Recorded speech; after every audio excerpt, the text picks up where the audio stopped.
देवाचे आभार मानण्यासाठी देणारे आपल्या सगळ्यांच्या हेतूसाठी आणि शुद्धी स्थानातील आत्म्यासाठी हे मिसा अर्पण करण्यात येणार. पिता पुत्र आणि पवित्र आत्मा यांच्या नावे. आपल्या प्रभू येशू ख्रिस्ताची कृपा, परमेश्वर पित्याचे प्रेम आणि पवित्र आत्म्याचा सहवास तुम्हा सर्वांना लाभो. प्रभू येशू ख्रिस्त आपल्या शिष्यांची निवड करतो, त्यांना एका विशिष्ट मिशनसाठी पाठवतो, त्यांना सूचना देतो काय करावं आणि काय करू नये, आणि संभाव्य धोक्याविषयी पण जाणीव देतो, आणि पवित्र आत्मा तुमच्याबरोबर आहे याची खात्री पण देतात. आपल्या दैनंदिन जीवनात आपण प्रभूचं कार्य करण्यासाठी जेव्हा पुढे येतो तेव्हा अनेक प्रश्न असे संदेश त्यांच्या मनात निर्माण झाले असे आपल्या मनात निर्माण होऊ शकतात. परंतु प्रभू आपली निवड करत आहे आणि प्रभूचा पवित्र आत्मा आपल्याबरोबर आहे. पवित्र आत्म्याची कृपा आणि श्रद्धेने हे कार्य करण्यासाठी प्रभूच्या साथेने आपण प्रतिसाद द्यावा म्हणून या मिसामध्ये विशेष प्रार्थना करतो. या पवित्र रहस्याच्या उत्सवात सहभागी होण्यासाठी आपण पात्र करावे म्हणून नम्रपणे परमेश्वराकडे क्षमा मागतो. सर्व शक्तिमान परमेश्वराचा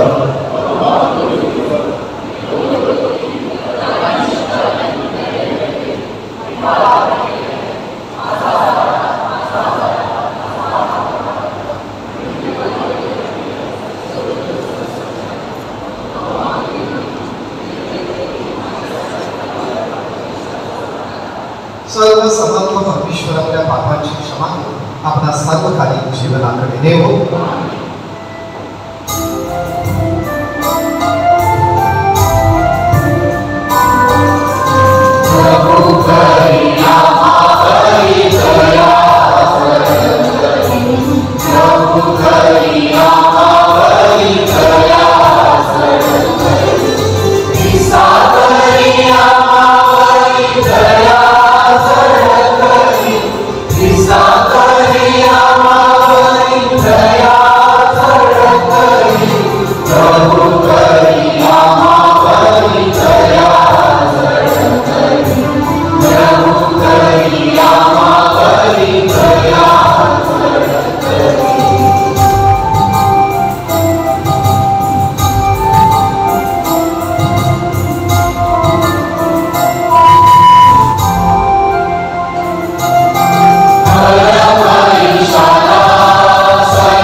बाबा, तुझा सत्यरूपी प्रकाश आम्हाला ख्रिस्ताकडे जाण्याचा मार्ग दाखव.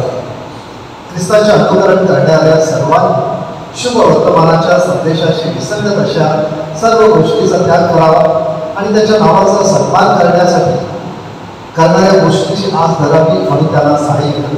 ही प्रार्थना आम्ही तुझ्याबरोबर पवित्र आत्म्याच्या ऐक्यात सर्व काळ जिवंत राहणारा राज्य करणारा परमेश्वर तुझा पुत्र आमचा प्रभू येशू ख्रिस्त याच्याद्वारे करतो.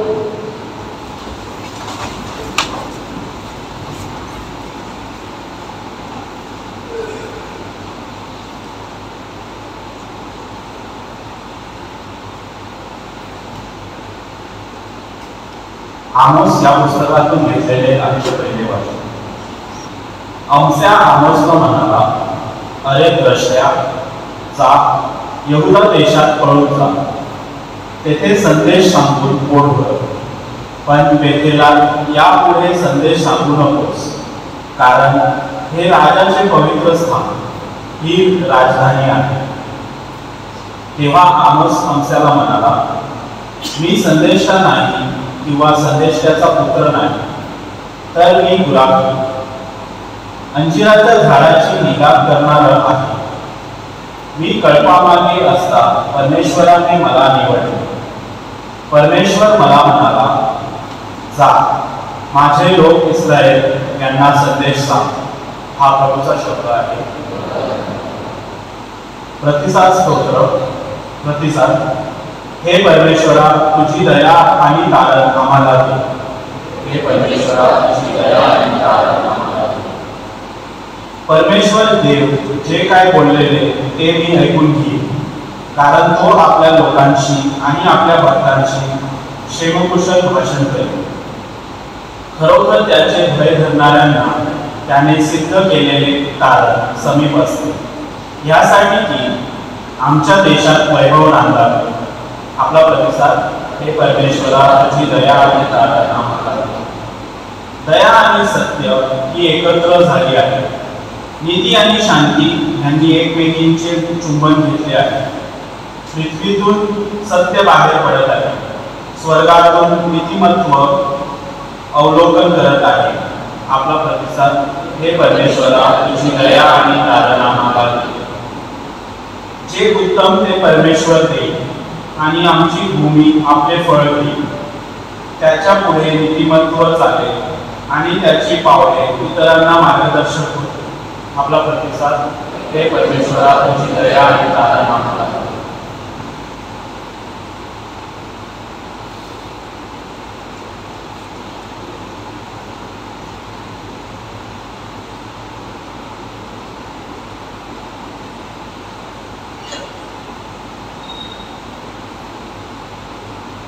पौलाची इफिसिकरास पत्र यातून घेतलेले दुसरे वचन. देवाने आपणाला जगाच्या स्थापनेपूर्वी निवडून घेतले. आपल्या प्रभू येशू ख्रिस्ताचा देव आणि पिता धन्यवादित असो. त्याने स्वर्गातील सर्व आध्यात्मिक आशीर्वाद देऊन आपल्याला ख्रिस्तामध्ये आशीर्वादित केले आहे. त्याप्रमाणे आपण त्याच्या समक्षतेत पवित्र आणि निर्दोष असावे म्हणून त्याने जगाच्या स्थापनेपूर्वी आपल्याला ख्रिस्ताच्या ठायी निवडून घेतले. त्याने आपल्या मनाच्या संकल्पाप्रमाणे आपल्याला ख्रिस्ताच्या द्वारे स्वतःचे दत्तक होण्याकरिता प्रेमाने पूर्वीच नेमले होते. त्याच्या कृपेच्या गौरवाची स्तुती व्हावी म्हणून हे झाले. ही कृपा त्याने आपल्यावर त्या प्रियकराच्या ठायी विपुलतेने केली आहे. त्याच्या कृपेच्या समृद्धीप्रमाणे त्या प्रियकराच्या ठायी त्याच्या रक्ताच्या द्वारे खंडणी करून मिळवलेली मुक्ती म्हणजे आपल्या अपराधांची क्षमा आपल्याला मिळाली आहे. सर्व ज्ञान आणि बुद्धी यांच्यासह त्यांनी ही कृपा आपल्याला विपुलतेने केली आहे. ख्रिस्ताच्या ठायी पूर्वी केलेल्या योजनेप्रमाणे त्याने स्वतःच्या इच्छेप्रमाणे स्वसंकल्पाचे रहस्य आपल्याला कळवले. ती योजना अशी की कालखंडाच्या पूर्णतेची व्यवस्था लावताना स्वर्गात आणि पृथ्वीवर जे आहे ते सर्व ख्रिस्तामध्ये एकत्र करावे. आपल्या मनाच्या संकल्पाप्रमाणे जो अवघे चालवतो त्याच्या योजनेप्रमाणे आम्ही पूर्वी नेमलेले असून ख्रिस्ताच्या ठायी वतनदार झालो आहोत. ह्यासाठी ज्या आम्ही ख्रिस्तावर पूर्वीच आशा ठेवली होती त्या आम्हाकडून त्याच्या गौरवाची स्तुती व्हावी. तुम्ही सत्याचे वचन व्हावे, म्हणजे तुमच्या कारणविषयीची सुवार्ता ऐकून घेतल्यानंतर त्याच्यावर विश्वास ठेवला आणि त्यांनी देऊन गेलेल्या पवित्र आत्म्याचा तुम्हावर त्याच्या काही शिक्का मारण्यात आला आहे. देवाच्या गौरवाची स्तुती व्हावी म्हणून त्याच्या स्वर्गीय जनांची खंडी भरून मिळवलेल्या मुक्तीसाठी हा पवित्र आत्मा आपल्या वचनाची हमी आहे. हा प्रभूचा शब्द आहे.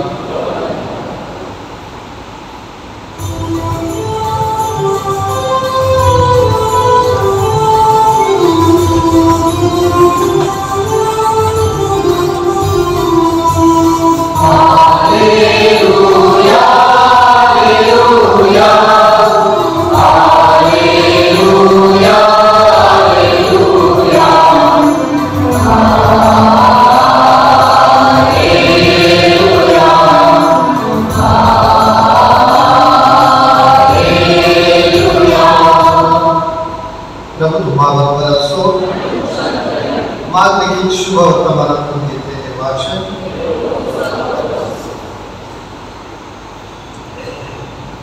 फार जणांना आपल्या जवळ बोलावून येशू त्यांना जोडीने पाठवला. येशूने त्यांना अशुद्ध आत्म्यावरचा अधिकार दिला आणि त्यांना आज्ञा केली की वाटेसाठी काठी वाचून दुसरे काही घेऊ नका. भाकरी, झोळी किंवा कमर कशात पैसे घेऊ नका. तरी वाहना घालून चाला, 2 अंगरखे घालू नका. आणखी तो त्यांना म्हणाला, तुम्ही कुठेही एखाद्याच्या घरी उतरा तेव्हा ते ठिकाण सोडीपर्यंत तिथेच राहा आणि ज्या ठिकाणी तुमचे स्वागत होणार नाही आणि जेथील लोक तुमचे ऐकणार नाही तेथून निघताना त्यांना साक्ष व्हावी म्हणून आपल्या तळपायाची धूळ तेथेच झाडू टाका. ते तिथून निघाले आणि लोकांनी पश्चाताप करावा अशी त्यांनी घोषणा केली. पुष्कळ भूते काढली आणि अनेक रोग्यांना तैलाभंग करून बरे केले.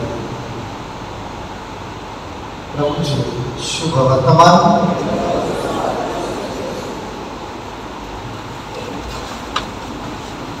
आज सकाळी 7:30च्या दिवसावर आपल्या पॅरिशमधील संडे स्कूलच्या टीचर्स 20 टीचर्स यांचा वचनविधी पार पडला आणि त्यांनी परमेश्वराला वचन दिले की वर्षभर आपल्या मुलांची श्रद्धा बांधणी करण्याचं काम आम्ही निश्चय करू.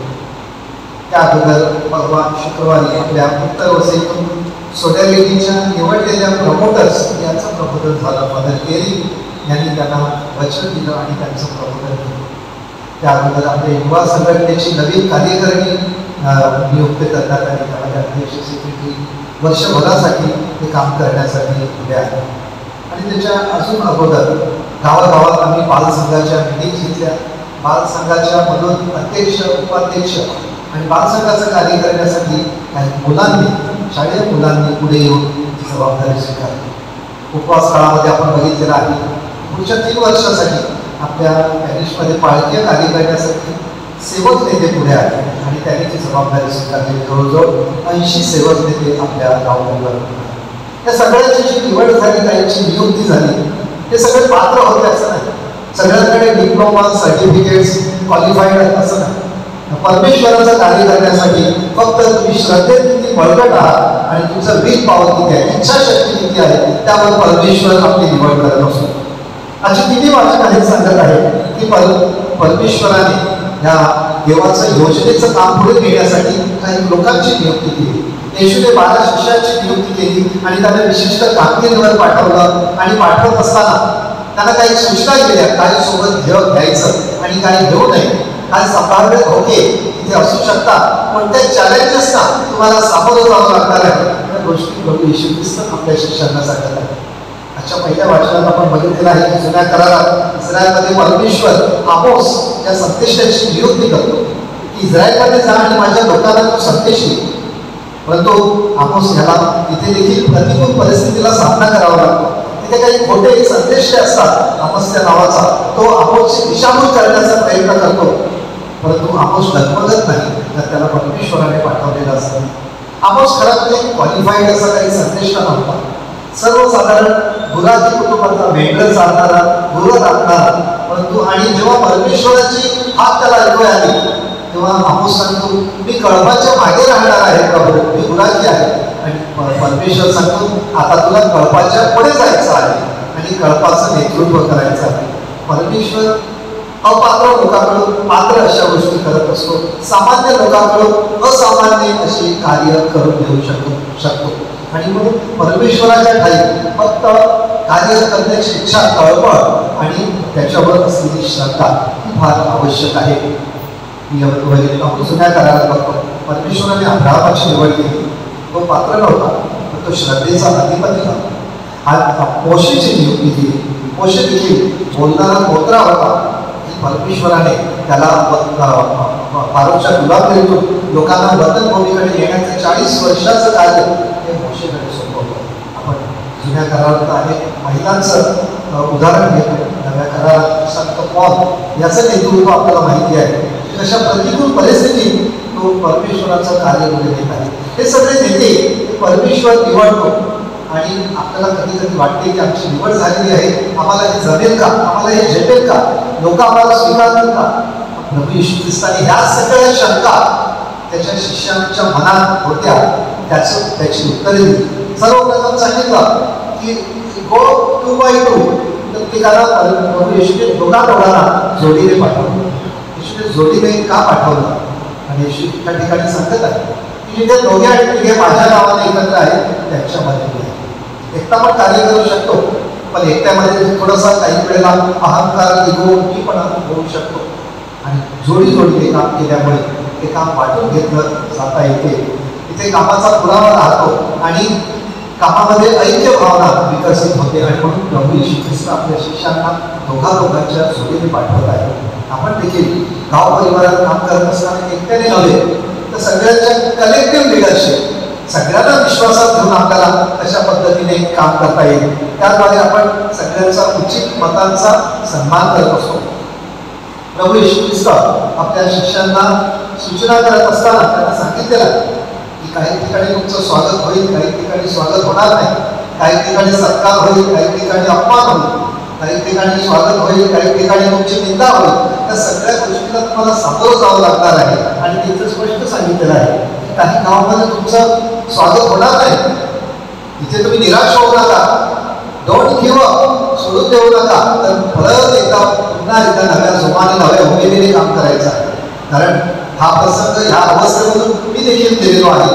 गेल्या रविवारच्या संदेशामध्ये प्रभू सांगत आहे की संदेश आपल्या स्वतःच्या गावात देखील स्वीकारला जात नाही. आणि प्रभू येशू ख्रिस्त या अवस्थेतून जात असताना आपल्या शिष्याला सांगत आहे की तुम्हाला देखील तसा अनुभव येईल, परंतु डगमगू नका, निराश होऊ नका, तर पुन्हा एकदा मोठ्या निर्धाराने कामाला लागा. कारण मी तुमच्या बरोबर आहे, भिवू नका. पवित्र आत्मा तुम्हाला वेळोवेळी सहकार्य करणार आहे. प्रभू येशू ख्रिस्त जेव्हा सांगत आहे की काय घ्यायचं आणि काय घ्यायचं नाही, तो सांगत आहे की वस्तू घेऊ नका, झोळी घेऊ नका, काठी घेऊ नका, मोठे पैसे घेऊ नका, वस्तू घेऊ नका सांगितलेलं आहे. वाहना घाला, 2 अंगरखे घेऊ नका. आता वस्तूविषयी, वस्तू आवश्यक आहे, पण वस्तू हेच सगळं काय नाही. आणि म्हणून प्रभू येशू ख्रिस्ताला सांगायचं आहे की जेव्हा आपण एखाद्या मोहिमेवर जातो, एक विशिष्ट कार्य करण्याचं उद्देश आपल्या समोर ठेवतो, तेव्हा ते उद्देश हे आपलं फोकस असतात. काही वेळेला वस्तू असतात, त्या वस्तू आपलं लक्ष डायव्हर्ट करतात, विचलित करू शकतात. आपल्याकडे आता आपण मिसाला आलेलो आहोत, तर सगळ्यांचं लक्ष त्या मिसामध्ये आहे. कारण पवित्र ख्रिस्त शरीर आणि त्यामध्ये असलेली कृपा घेऊन आपण कधी काढा. पण आपल्या खिशात जर मोबाईल असेल तर आपल्याला वेळोवेळी वाटते की कोणाचा फोन असेल का, काही मेसेज असेल का, काही नोटिफिकेशन असेल का, किंवा इतर ठिकाणी कुठे मीटिंगमध्ये असताना जर आपल्या खिशात मोबाईल असला तर आपलं लक्ष विचलित होऊ शकते. मग ज्या गोष्टीसाठी आपण आलेलो आहोत त्या गोष्टीचं लक्ष राहू शकत नाही. आणि म्हणून प्रभू येशू ख्रिस्त सांगत आहे की ह्या वस्तूपेक्षा तुम्हाला जे मिशन दिलेलं आहे ते महत्त्वाचं आहे. आपल्या जीवनात देखील आपलं जे उद्दिष्ट आहे ते जर साध्य करायचं असेल तर वस्तूचा थोडासा त्याग करणे, ह्यासाठी प्रभू येशू ख्रिस्त काय घ्याव्यात आणि काय घेऊ नये ह्या गोष्टी सांगत आहेत. त्याचबरोबर आज कन्झ्युमरिझम, ग्राहकवाद वाढत आहे की हे मला पाहिजे, ते मला पाहिजे, ते हवं आहे, ते हवं आहे. आपण मॉलमध्ये जातो आणि खूप गोष्टी घेतो आणि घरी आल्यावर कळते की आपल्याला खरंच याची काही आवश्यकता नव्हती, पण आपल्याला तो संचय करायला आवडतो, सगळ्याच गोष्टी आपण वापरतो. आणि प्रभू येशू ख्रिस्त याच्यातून सांगतो की माणसाच्या जीवनात वस्तूचा संचय करण्याचा जेव्हा ते हाव निर्माण होते तेव्हा मुख्य गोष्टीकडे किंवा परमेश्वराकडे त्याचं लक्ष विचलित होते आणि लक्ष वस्तू बनतात. आपल्या गरजा ह्या मर्यादित असाव्या. जेव्हा आपण समजतो की मर्यादित गरजांमध्ये मी राहू शकतो, मर्यादित गोष्टीमध्ये मी जीवन सर्वाय होऊ शकतो, जीवन व्यतीत करू शकतो, तेव्हा आपण आपलं उद्दिष्ट पार करू शकतो. तेव्हा जे लक्ष परमेश्वराने दिलेलं आहे ते पुढे करू शकतो. आणि म्हणून या वर्गबहिणींनो आज त्याला हा संदेश प्रभू येशू ख्रिस्त देत आहे आणि आपल्या पॅरिशमध्ये अनेक लोक हे प्रभूचं कार्य करण्यासाठी पुढे येत आहेत. आज ख्रिस्त सभेचं बघितलं तर अनेक हॉस्पिटल्स आहेत, वृद्धाश्रम आहेत, कॉलेजेस आहेत, शाळा आहेत, सगळे प्रापंचिक चालवत आहेत. आणि प्रापंचिकाची प्रेरणा आहे ती प्रभू येशू ख्रिस्तापासून, बायबलपासून मिळालेली आहे, श्रद्धापासून मिळालेली आहे. आणि श्रद्धेच्या प्रेरणेच्या जोरावर आज हजारो लोक हे कार्य करत आहेत. आपल्या पॅरिशमध्ये आपण अंतर्मुख विचार करतो की अनेक संघटना आहेत, 10 ते 12, 15 संघटना आहेत. आणि माझा सहभाग कोणत्या संघटनेत आहे? अनेक संघटनापैकी जर आपण विचार केला, आपली लोकसंख्या 3000च्या आसपास आहे, 3027. आणि मग सगळ्या संघटनेतले आपण पदाधिकारी जेव्हा बघितले सहभागी लोक 200-300च्या पलीकडे नाही आहेत. सोसायटीची घ्या, ज्येष्ठ नागरिक घ्या, युवा संघटना, पॅरिश काउन्सिल घ्या, इन्सेंटिव्ह फॉर घ्या, सगळ्यांची टोटल गेली. काही संघटना, अनेक संघटनामध्ये 2-3 आहे. सगळ्यांची संख्या 200-300च्या पलीकडे नाही. पण बाकीचे जे लोक आहेत 2,500 लोक कुठे आहेत? त्यांचा सहभाग काय आहे? मग अंतर्मुख आपण विचार करायचा कोणत्या प्रकारचा यात्री आहे, कोणत्या प्रकारचा बाप्तिस्मा घेतलेला माणूस आहे. जेव्हा आपण बाप्तिस्मा घेतला, आपल्याला कपाळाला पवित्र तेल लावलं, त्यावेळेला परमेश्वराची प्रार्थना आपल्याला झाली, तू ख्रिस्तामध्ये नाचा आहेस, याजक आहेस आणि संदेश आहे. म्हणजेच प्रत्येक जण आपण मिशनरी आहोत, प्रत्येक जण संदेश आहोत, प्रत्येक जणाला जबाबदारी दिलेली आहे की ख्रिस्त सभा ही फुलवण्याचं काम हे फक्त थोड्या मोजक्या लोकांचं नाही. पण आपण काही वेळेला ती पॅसिव्ह भूमिका स्वीकारतो. मी, माझं घर आणि माझी संडेची मिसा. आज संडेची मिसा झाली, पुढची संडेची मिसा येईपर्यंत गावात काय चाललेलं आहे, कोणती संघटना आहे, पॅरिशमध्ये काय आहे, असं मला काही देणं घेणं नाही. हे खऱ्या सक्रिय ख्रिस्ती भाविकाचं लक्षण आहे. हे ख्रिस्ती पॅसिव्ह भाविकाचं लक्षण आहे. मी ख्रिस्ती आहे पण मी पॅसिव्ह आहे. मी येतो, माझं संघटना हे ऑब्लिगेशन पूर्ण करतो. मी माझं फक्त ऑब्लिगेशन पूर्ण करत असेल आणि माझं कॉन्ट्रीब्युशन म्हणजे योगदान, मी चर्चच्या उभारणीसाठी माझं काय वाटा आहे, कोणत्या संघटनेत माझा सहभाग आहे, माझ्या गाव पातळीवर, माझ्या पॅरिश पातळीवर, माझ्या डायसिस लेवलवर माझं योगदान काय आहे. सगळ्यांनी जर अंतर्मुख विचार केला तर कदाचित आपल्याला प्रश्न पडेल की मी काहीच करत नाही, मला जी जबाबदारी दिलेली आहे त्यामध्ये मी खूप कमी पडलेलो आहे किंवा मागे आहे. आणि आपण सगळेच पात्र आहेत असं नाही. येशू ख्रिस्तांनी ही शाळेत न गेलेले, दुराची आणि मेट्रो राखणार त्यांची निवड केलेली, त्यांना ख्रिस्त सभेचे नेते केले. आपण तर शिकलेलो आहोत, आपल्याकडे तर सगळ्या सुविधा आहेत, आपल्याकडे तर यंत्रणा आहे, आपल्याकडे तर सगळे ट्रान्सपोर्टच्या आणि कम्युनिकेशनची साधनं आहेत. मग आपण प्रत्येकाने ठरवलं माझ्या गाव परिवारातून किंवा माझ्या ख्रिस्त सभेसाठी, पॅरिससाठी थोडासा वेळ देईल. आणि काहीच तर लिमिट, ज्याला येशूचं परमेश्वराचं कार्य करायचं आहे त्यांना भरपूर संधी आहे. असं कोणी सांगू शकत नाही की मला इथे जायचं, या संघटनेत जायचं होतं, त्या संघटनेत जायचं होतं, असं नाही. भरपूर कार्य करण्यासाठी संधी आहे. फक्त प्रभू सांगतो त्याप्रमाणे परमेश्वरावर असलेली श्रद्धा आणि तुमची इच्छाशक्ती असली तर कुठेही मार्ग सापडू शकतो आणि प्रभूचं कार्य करण्यासाठी तो तुम्हाला पात्र करतो.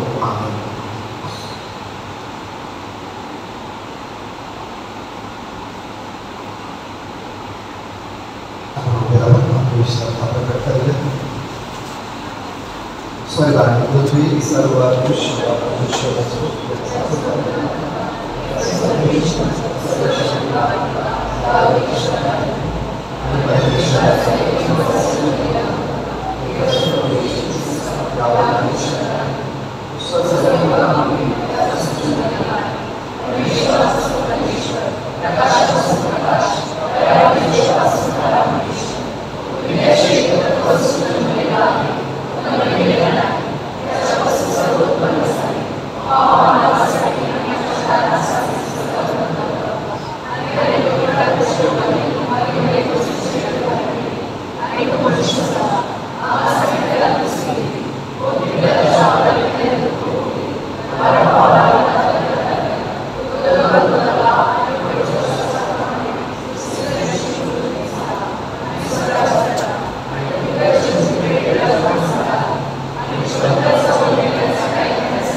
आमची प्रार्थना आहे.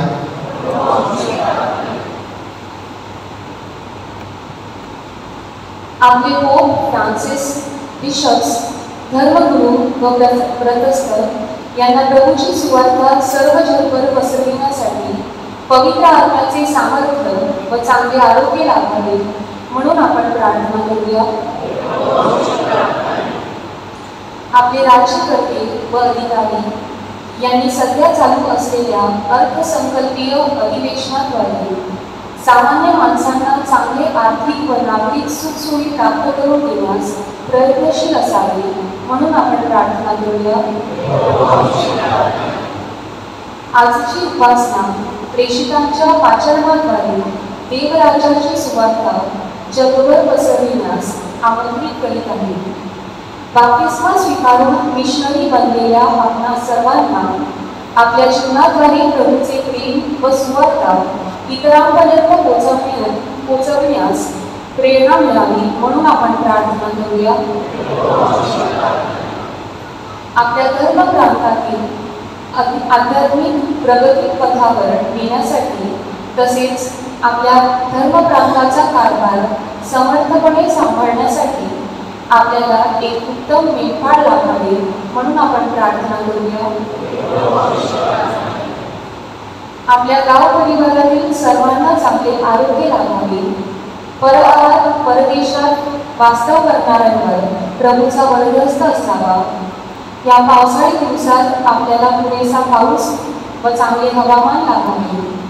जगात सर्वत्र शांती लाभावी. तसेच सर्व प्रकारच्या नैसर्गिक आपत्तीपासून आपले संरक्षण व्हावे म्हणून आपण प्रार्थना करूया.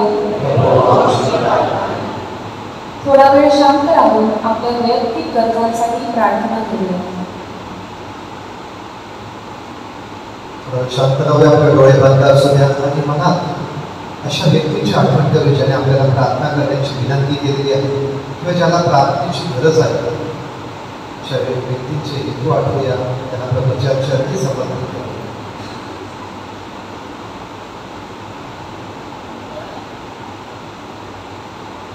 हे सर्व समर्थ परमेश्वर पिता, आम्ही या विनंत्या तुझ्या चरणापाशी आमच्या श्रद्धेत ऋणीवान तुझ्या प्रेमाने भरू का व आम्हाला आशीर्वाद द्या. ही प्रार्थना आम्ही प्रभू ख्रिस्ताद्वारे करतो.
हे प्रभू, तुझा धावा करणाऱ्या तुझ्या ख्रिस्त सभेकडून या दानांचा स्वीकार कर.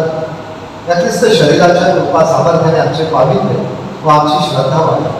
ही प्रार्थना आम्ही प्रभू येशूच्या नावाने करतो. प्रभू तुम्हाबरोबर असो.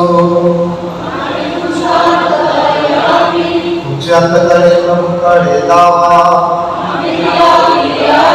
प्रभू आपला परमेश्वर याचे आभार मानूया. हे प्रभू पवित्र विद्या सर्व समर्थ शाश्वत परमेश्वर, आम्ही तुझे नित्य व सर्वत्र आभार मानावे ते योग्य व तारक आहे. तुझ्या तारकाच्या योजनेत आम्हाला तुझे अपार सामर्थ्य दिसले. तू तुझ्या ईश्वरी सामर्थ्याने आमच्या साहाय्याला धावून आलास, परंतु आमच्या सारख्याच एकाकडून आमचे तारण करण्याची तुझी इच्छा होती. मनुष्याने तुझा स्नेह संबंध विचारला, परंतु मनुष्यानेच आमच्या प्रभू येशू ख्रिस्ताद्वारे तो प्रकाश होता. त्याच्याद्वारे स्वर्गीय दरबारातील वृत्त तुझी आराधना करतात, तुझ्या सानिध्यातील सदा सर्वदा आनंदाचा अनुभव घेतात. त्यांच्या ओढ सुरात आमचे मधुर सूर दिसून आम्ही तुझी स्तुती गातो म्हणतो.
सर्व पावित्र्याचा मुक्काम आहेस. निदाने आमच्यासाठी आमच्या प्रभू येशू ख्रिस्ताचे शरीर आणि रक्त व्हावे म्हणून तो त्यांच्यावर गौ वर्षावाप्रमाणे तुझा पवित्र आत्मा पाहिजे. जेव्हा प्रभू येशूचा विश्वासघात करण्यात आला आणि तो स्वेच्छेने दुःख भोगाला सामोरे गेला, तेव्हा त्याने भाकर घेतली, आभार मानून ती मोडली, आपल्या शिष्यांना दिली आणि म्हटले, तुम्ही सर्वजण ही घ्या आणि खा, कारण हे माझे शरीर आहे, हे तुमच्यासाठी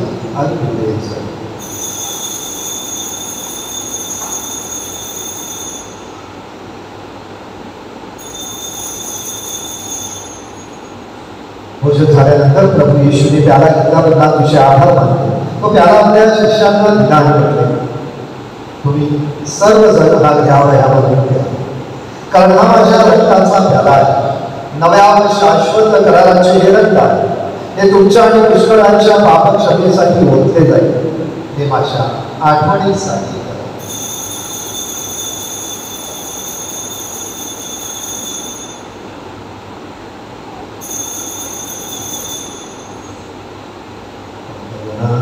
सला करूया आपल्या श्रद्धेचा उच्चार.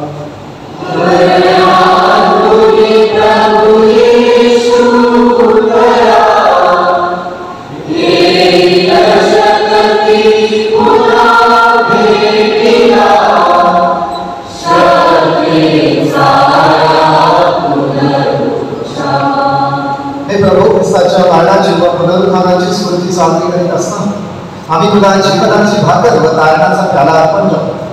तुझ्या समोर येण्यासाठी तुझी सेवा करण्यास आम्हाला पात्र केल्याबद्दल आम्ही तुला धन्यवाद देतो.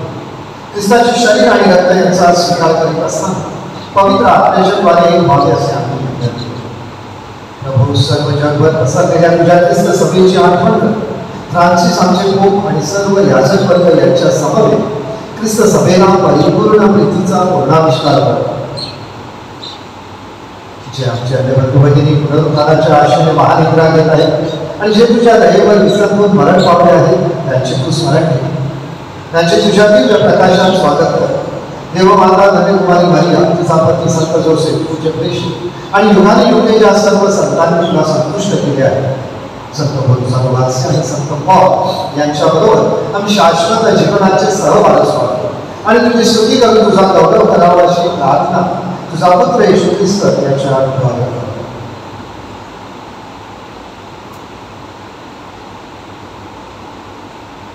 ख्रिस्ताद्वारे, ख्रिस्तासह आणि ख्रिस्ताद्वारे हे सर्व समर्थ विद्या पवित्र आत्म्याच्या ऐक्यात तुझा गौरव आणि सन्मान सदा सर्वदा हो.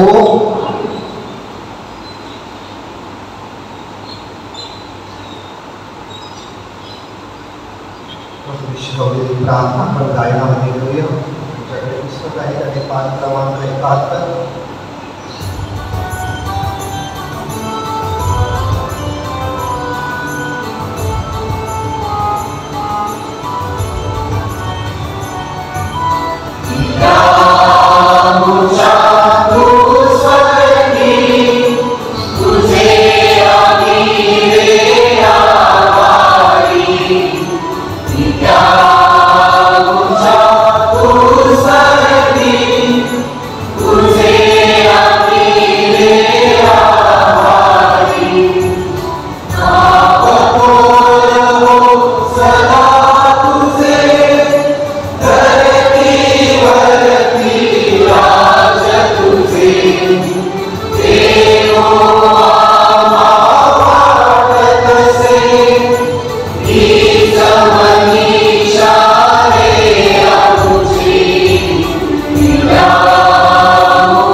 प्रभू येशू ख्रिस्तात बापल्या कृष्णाला म्हणालास, मी तुम्हाला शांती देऊन ठेवतो, मी माझी शांती तुम्हाला देतो. आमच्या पापांकडे पाहू नकोस, तर तुझ्या ख्रिस्त सभेच्या श्रद्धेकडे पहा आणि तिला तुझ्या इच्छेनुसार शांती व ऐक्य देण्याची कृपा कर.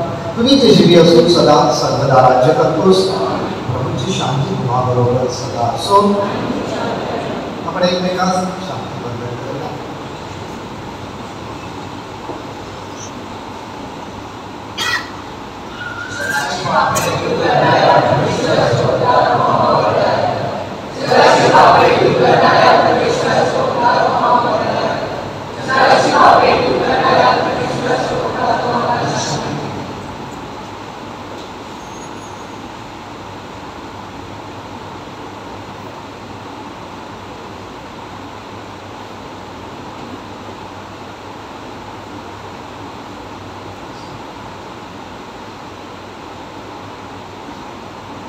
हे पहा, परमेश्वराचे कोकरू, जगाची पापे दूर करणारे हे परमेश्वराचे कोकरू पहा.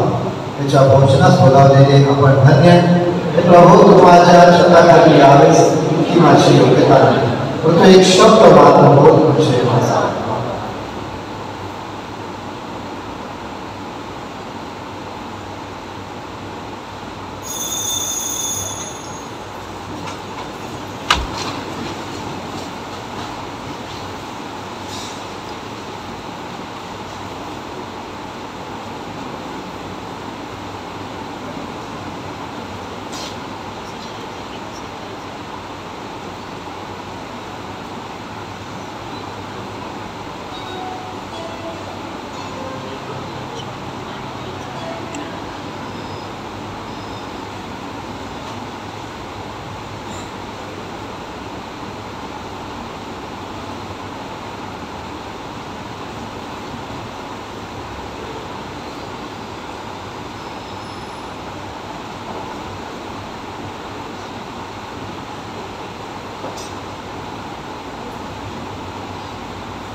धरणीवर तू जन्म घेतला तुझावर दिला तू प्राण तुझावर दिला तू प्राण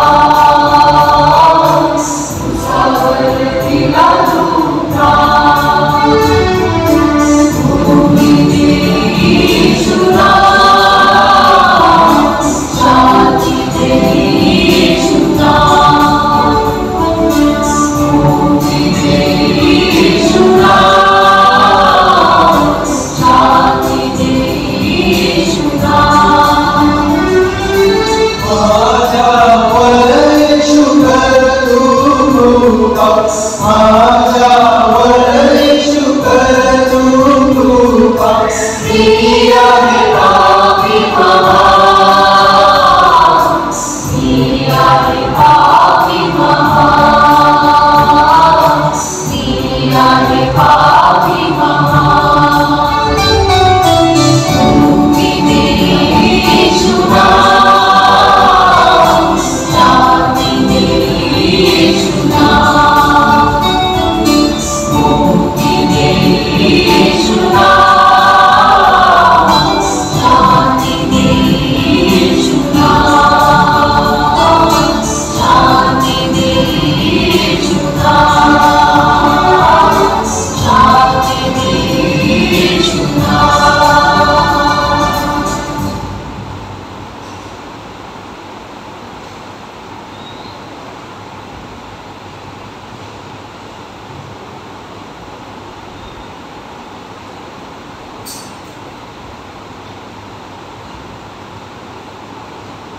आपण प्रार्थना करूया.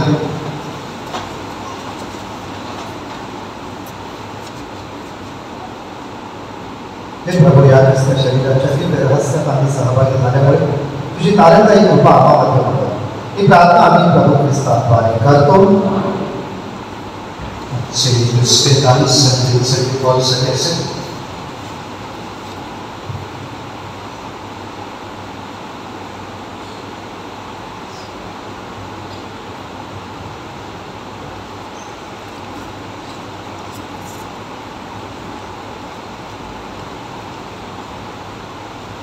हे सगळे नव्याने झालेले सगळे पॉचे संस्था आपल्याला तरुण हवे.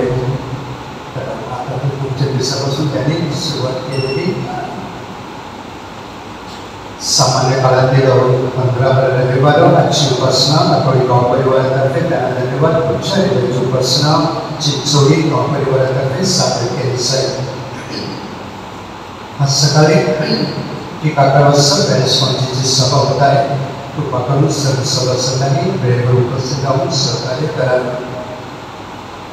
पुढच्या रविवारी सकाळी 9च्या दिवसानंतर नव्याने निवडून आलेल्या सेवक नेत्यांची शेवटची आणि महत्त्वाची सभा होत आहे. जे सेवक नेते आहेत, कृपा करून त्यांनी त्याची नोंद घ्यावी. मागच्या वेळेमध्ये जवळजवळ 98% सभासदांनी उपस्थित राहिली. त्यावेळेला आपल्याला 100% सभासदांची उपस्थिती अपेक्षित आहे. कृपा करून ह्या सभेसाठी कोणीही गैरहजर राहू नये. ज्यांची लग्न मे 2025 पर्यंत ठरलेले आहेत अशा मुलामुलींसाठी दुसरी शिबिर 28 जुलैला सकाळी 9च्या दिवसानंतर आयोजित केलेले आहे. कृपा करून संबंधित मुलामुलींनी ही तारीख राखून ठेवायची आहे. जी मुलं मुली गैरहजर राहतील त्यांना इतर पॅरिशमध्ये जाऊन हे शिबिर करावे लागेल. कृपा करून त्याची नोंद घ्यावी. वाचक वर्गांसाठी प्रशिक्षण शिबिर आज संध्याकाळी 5 वाजता आयोजित केलेलं आहे. जे आठवड्याच्या दिवसामध्ये वाचन करतात आणि बाकीच्या दिवशी सुद्धा वाचन करतात सर्वांसाठी चांगली संधी आहे. कृपा करून आपण शिबिरासाठी आवर्जून उपस्थित राहावे. उद्या सोमवार प्रार्थना आणि प्रबोधन संध्याकाळी 7:30 वाजता. 8 वाजता फादर रॉबर्ट आपल्याला रोगकरस पत्र यावर प्रबोधन करतील.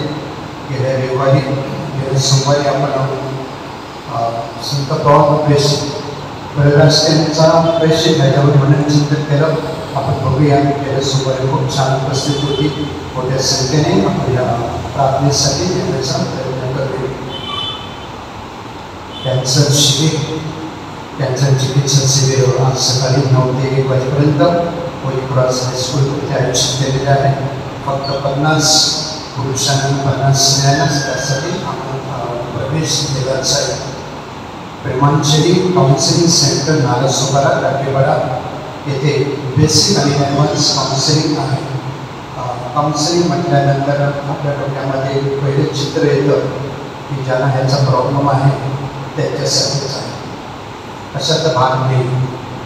काउन्सिलिंग आपल्या वैयक्तिक पर्सनल डेव्हलपमेंटसाठी आहे. आपण सुधारावं, आपलं कुटुंब सुधारावं, आपल्यामध्ये फरक पडावा, आपल्या दृष्टिकोनामध्ये फरक पडावा, आपल्या व्यक्तिमत्वामध्ये फरक पडावा, ह्यासाठी काउन्सिलिंग आहे. आणि अनेक टीचर्स त्यांना शाळेमध्ये आता हे करावं लागत आहे, कारण मुलांना मार्गदर्शन करणं गरजेचं आहे. आणि जोपर्यंत तुम्हाला काउन्सिलिंग स्किल्स माहीत नाही तोपर्यंत तुम्ही मुलांना काउन्सिलिंग करू शकत नाही. तर आपण बघायचं की ज्याच्या फक्त शनिवारी 1 दिवसाचं असते. 5-6 महिन्यासाठी बाहेर अधिक माहिती बाहेर नोटीस बोर्डवर लावलेली आहे. गेल्या रविवारचे बुधवारी 17 जुलैला सकाळी 9 वाजता आपल्या युवा संघातर्फे शालेय मुलांसाठी क्रिकेट टुर्नामेंट आयोजित केलेली आहे. अधिक माहिती गावकऱ्यातील युवा प्रतिनिधीकडे आहे, त्यांच्याशी संपर्क साधावा. गेल्या रविवारचे दान 30,750 रुपये झाले. बुधवारचे दान 6,150 आणि आशा लॉय लोपीस स्मरणार्थ लॉय लोपीसतर्फे 5,000 देणगी. आपल्या सर्वांच्या अवताराबद्दल धन्यवाद. हे भाविकांनो, गेल्या आठवड्यामध्ये आपण पाहिलं आकाशाची बाई कशी हेल्मेट न घालता मरण पावली. आपण जे 2 व्हीलर्स वापरतो आपण पाहायचं आहे की हेल्मेट घालणं गरजेचं आहे. ते सगळ्यांनाच बंधनकारक गव्हर्नमेंट जसं रूल आहे, पण आपण जे नियम आहेत त्याच्या पलीकडे आपण जातो. आणि विशेष करून तरुण मुलं आणि मुली त्यांच्या हातात 2 व्हीलर आले ते त्यांना वाटतं ते हेलिकॉप्टरमध्ये उडत आहे. आपल्याला माहीत नाही की कोणत्या क्षणाला अपघात होईल आणि असल्याचं नसल्यामध्ये जमा होईल. हात मोडला जोडता येईल, पाय मोडला सांगता येईल, डोकं गेलं कामात गेले. तर एवढं शांतपण आपल्यामध्ये असू द्या. आपण हेल्मेट वापरण्याचा प्रयत्न करूया. घरून निघताना 5 मिनिटं लवकर निघा. गाडी फास्ट मारण्यापेक्षा, धावपळ करण्यापेक्षा, बस पकडण्यापेक्षा गाडी पकडण्यापेक्षा 5 मिनिटं जास्त नाही सांगतो, पण 5 मिनिटामध्ये खूप काही घडू शकते. तर आपल्याला थोडंसं शांतपणा दाखवलं पाहिजे आणि आपण हेल्मेट बघूया. आपल्या मागे योग नाळ्याचं झालं तर पण हेल्मेट घालतात. तर तुम्ही असं लांबचा प्रवास करतो तर तुम्हाला हेल्मेट घालायला हरकत नाही. आपण बघूया, शहाणे होऊया आणि हेल्मेट वापरण्याचा प्रयत्न करूया. आशीर्वाद असू दे.